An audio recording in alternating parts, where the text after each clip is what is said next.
yesterday I was talking to Dani, who you have seen before in the channel. I will leave some videos that we've done together down below and in the eye as always. Most recently, I think she did my 5-star prediction list. Either way, you can check those out. We are great together, and we also have a podcast called Book Crumbles Podcast, which you can also check out down below. We were talking. I told her I was planning to record a book haul, even though at first I was kind of unsure because I bought only 5 books, and then we started talking about how for both of us 5 books feels like such a tiny amount to get at once, especially if you do secondhand. We both know that's unreasonable and hilarious and very privileged, but it's how we feel. Like, one book is basically nothing. You buy one book because you want to read it right away. You might buy 3 and then you might buy 5, and 5 is kind of okay, and anything over 5 is way too much, which again betrays a certain mindset.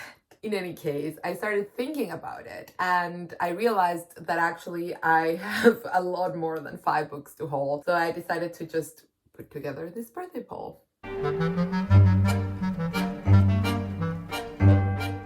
Hi everybody, I'm Roxy, this is Chaotic Bibliophile, and today I'm going to show you books that I've bought recently. However, I will also show you some books that I haven't hauled because they weren't attached to any occasion where I recorded. I buy lots of books and I don't have any sort of system to haul them. I just sometimes buy a lot of books around the same time and then I do a haul. Also, I know I owe you a lot of videos that I need to catch up with, but I wanted to film a chattier, sort of low on editing one so I could get something out there. Now that I've kind of returned to regular uploads, I want to keep the momentum going, and I don't know how much time I'll have to edit this week, so hopefully I can get the Sayaka Murata review up next week and we'll see where we go from there. And yeah, my birthday was last week. Oh my god, what is time? On the 16th of June. And honestly, I had such a lovely birthday. I was a bit nervous. It ended up being like a lovely week. I met lots of people that are so dear to my heart that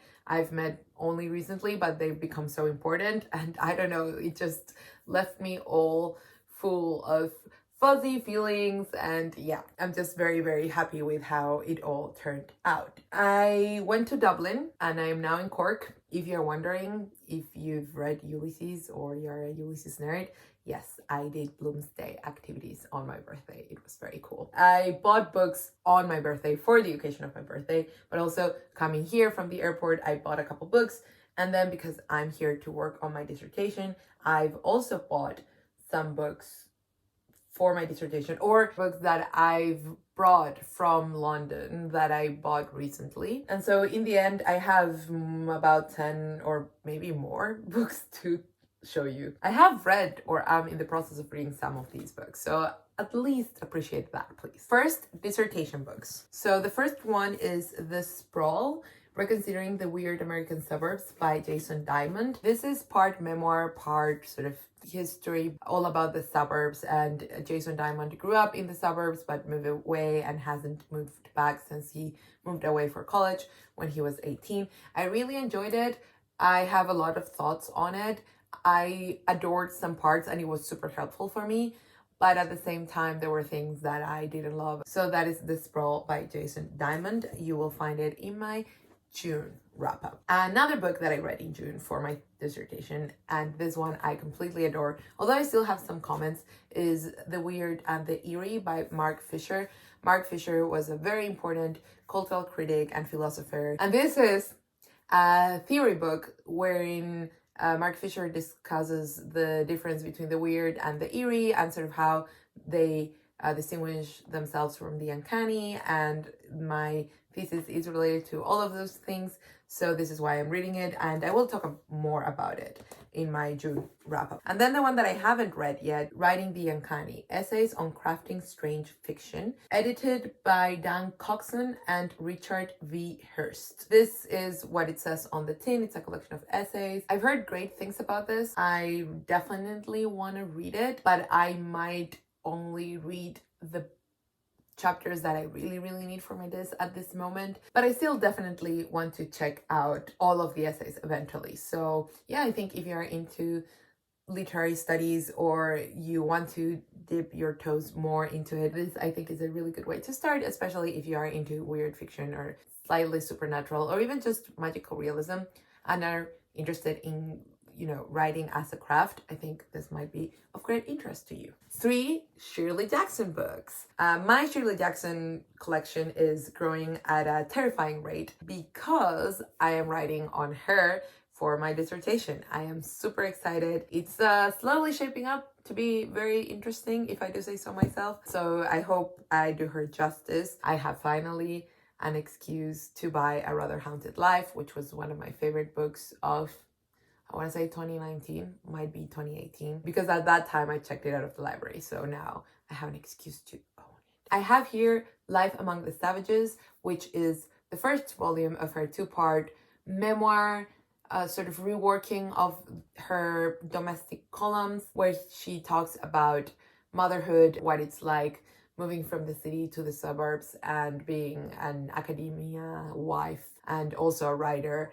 And it is fascinating. I have so much to say about this. So I definitely spent a good time talking about it in my June wrap up. I keep forgetting this is not a wrap up, this is a book haul. So I'm not supposed to review the book here, but it was so great. I buddy read this with Natalie from Curious Reader and we had the best conversations about it. I also have Let Me Tell You, which is an anthology of a lot of unpublished and uncollected short stories, also lectures. And of course, I wouldn't recommend you start here, but I feel like if you've already gone through the novels, especially the main ones, and you've also done The Lottery and Other Stories, which is her main short story collection, maybe check this out because it's much more eclectic and shows a range that I think often gets omitted from general Shirley Jackson discourse. So yeah, really recommend this. Then I have Just an Ordinary Day by...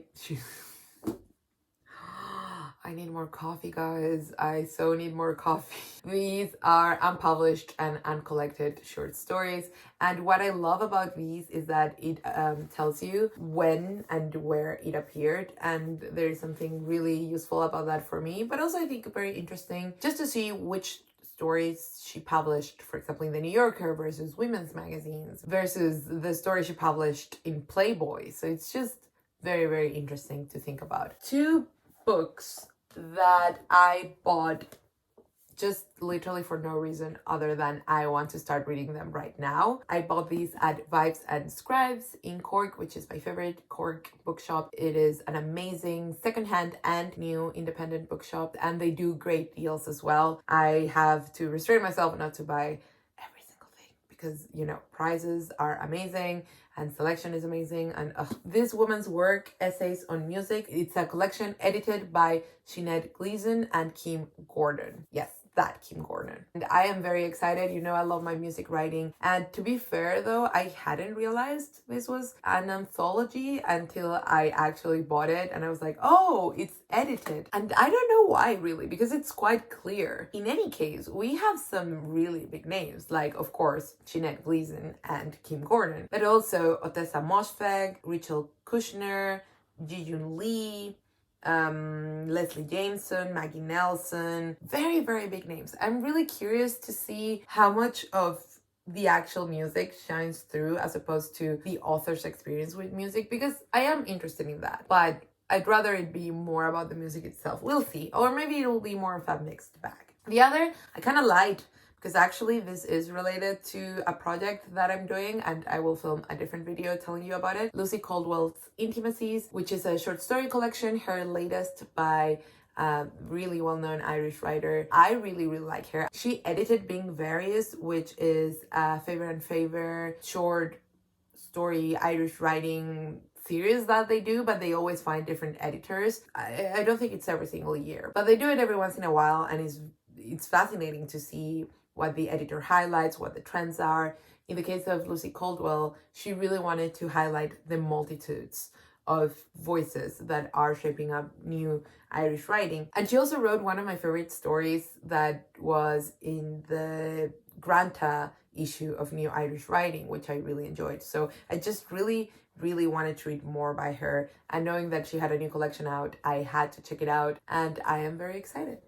I will start that today. One book that is kind of birthday adjacent because I bought it sort of during one of my birthday celebrations. Yes, I said one of. A friend and I have been visiting Raft Trades, which is a music shop that is, I don't know where else, but definitely in London and Nottingham. And the best one of the ones that we've been to, I think, is definitely Nottingham, by the way. Although, if you're looking for modern indie secondhand, you should definitely try the one in Brick Lane, because that one is more well stocked in that regard. In any case, if you're looking for books, definitely Nottingham. But for some reason, the one in Notting Hill had this book and it just called to me. I don't know why, because I've seen it so many times, but there was something about that day and about how I felt when I grabbed the book. And it's also a signed copy, and it just says, "I hope you enjoy my poems." And I don't know, it's just so unassuming, but there's so much humor in everything. I opened it, and the poem that I read was "My Female Nipples," or like nipple equality. It's all about how, you know, women can't show their nipples and men can. And it's something I feel very strongly about. So I just loved how she wrote about it. It's a great poem. These are poems, but also, did I say this is Slug and Other Things I've Been Told to Hate by Hollie McNish? Because that is what this is. Yeah. And it is poems, it is essays, it is short stories. So it's really a compendium. In the introduction, Hollie McNish talks about how she really likes to replicate the experience of being at a poetry reading where you get a little bit of context about the poems. And I will talk more about it when I finish it. I don't think I will finish this in June. I'm certainly taking my time. I sort of pick her up whenever I feel like it. I will say she talks mostly about her relationship with her mom, her grandma, femalehood, motherhood, but also sex. She is very explicit in her poems, but in a way that is so playful and smart and never crass, or maybe you could think of it as crass, but like, it's not for shock value. It's just such deep, rich enjoyment and also interrogation of the sexual experience. I'm just in awe. And I've heard about her a bunch, but it's one of those cases where, you know, you hear about someone all the time and then you never check out their work, and then when you finally do, it's like, oh my god. One of the things that really impressed me from London when I first went for vacations was how there was a bookshop at the airport that also wasn't more expensive than a common bookshop. Chile is ridiculous in its prices at the airport. I understand all airports are a bit more expensive, but Chile is ridiculous. And in the case of books, it's absurd. I never bought a book at the airport in Santiago. The first few times I went to London, I bought books.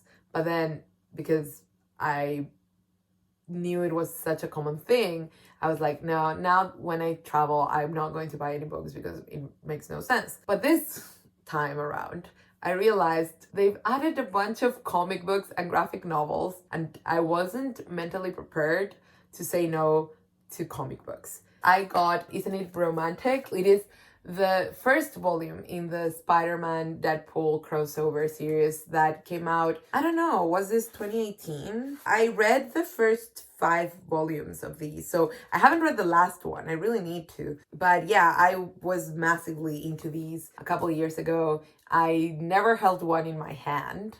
I read them on my computer, so it's really exciting. I'm definitely going to be rereading these. I got to finally buy Watchmen by Alan Moore and Dave Gibbons, and this is of course a classic of, this is considered a comic book, right? Not a graphic novel, I guess, because of the style and everything. But in any case, it's a classic that I cannot believe I haven't gotten to yet. And I like this edition as well because it has some extra material. I debated for some time whether I wanted to get the color edition or the black and white edition, but because this is the original, I think, yeah, might as well. And one that I also have always wanted to read, this is Batman Year One by Frank Miller and David Mazzuchelli, or Mazzuchelli, I don't know I don't know how to pronounce your name. But David is the author of Aster's Polyp, which I reviewed. Did I review it already? I think I did. Yeah, I did in my April wrap-up. Link down below. I freaking loved that graphic novel. And can you believe that until I read that name out loud for the channel and I remembered that I hadn't known how to pronounce it back then either, I hadn't made the connection that it was the same artist. Although I knew David Mazzuchelli as a comic book artist from year one and other works like Daredevil. And at the same time, I had already read Aster's Polyp, but those two Davids didn't coexist in my head. Isn't it funny how the brain works? I'm sorry. Color by Richmond Lewis, by the way. And I think it's important. I love that they put it on the cover, but also it's just the color in here is just done to perfection. I love more muted palettes for comic books. I just think there's something so compelling about them. This is the famous Batman, not reboot, what do you call it? It's like a new origin story. I will review it and talk more about it, but yeah, it's basically rethinking, not rethinking, it's more updating or deepening Batman's origin story. And it was a very famous issue, and I know why after having read it. It was great, really enjoyed it. Let's move on to the final 5 books, which were really the ones that started this whole train wreck of a video. I went to Chapters in Dublin. Really, really great bookshop. If you haven't been, you are in Dublin, really recommend it, because very much like Vibes and Scribes actually has a mix of new books, sale books, and secondhand books. And they also, in case you live in Dublin or travel there a lot, they have a really cool policy of store credit, and I need that in my life because the used bookshops that I know in London are not good for that. Will I have to travel to Dublin with all the books that I want to trade in? Maybe I could do that. I've done crazier things, especially travel related. My first purchase was Spill, Simmer, Falter, Wither by Sara Baume. This is her debut book. I was going to say collection, but it's not a collection. It's a novel. I am so excited to get to this. Originally, I wasn't going to read it, to be honest, because it's about a dog. And I know there is violence involved, and so I hope nothing bad happens to the dog. But as I mentioned in my catching up on book reviews video, part 1, link down below, she has really become one of my favorite authors, and I really connect with the way she writes. And it's interesting how sometimes you don't think of someone as your favorite author, but then you realize, actually, I really connect with how this person sees life. I got it secondhand, which was cool. After this, I get to buy 7 Steeples. I got a Granta issue. You know, I love my Granta. Even though I think I've only read 1 issue cover to cover, need to fix that. This is the music issue, and so need I say more? Speaking of music books, all of these that remain are music books. I have 2 33 and a third books. In case you don't know, this is a Bloomsbury academic collection where anyone, by which I mean you don't need to be a music writer or a musicologist to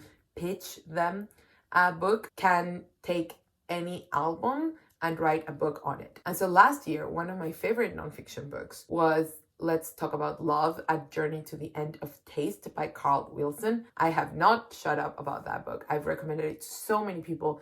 You just really need to check it out. Not only if you're into music writing, but also if you're into sort of the philosophy of taste and genre, you really need to check that one out. These are 2 of those. I've never in my life have found used copies of these. So I'm so freaking pleased. This is sort of a new challenge, I guess, to find used copies of them all. There are hundreds of them, and I want to read them all possibly, but at least I want to read the 33 that have been nominated by Pitchfork magazine. I will link the link down below to that article. It's the 33 best 33 and a third books. That is a few years old, and of course they've done more since then, so it's not an updated list, but still. Oh yeah, this is on Armed Forces by Elvis Costello, and this is on Murmur by REM. So really excited. By the way, I do like Elvis Costello and REM, but for me, I don't need to like the album or the music. If the book is good, I want to read what they have to say. Finally, the true finding of this whole trip, maybe in combination with the comic books, but because those were at the airport bookshop, they feel like less like a finding. Bring the Noise by Simon Reynolds. 20 years of writing about hip rock and hip hop. I have never read a full Simon Reynolds book for some reason. I really want to read his book on glam, but I also have his book on retromania, and I've read excerpts and I've loved it. So it just pisses me off that I haven't read a full book by him. But in the end, this will be the first book that I read by him, and it makes sense because I am one of those people who likes sort of anthologies and checking out the full scope of a writer's potential, not potential, just interests, themes.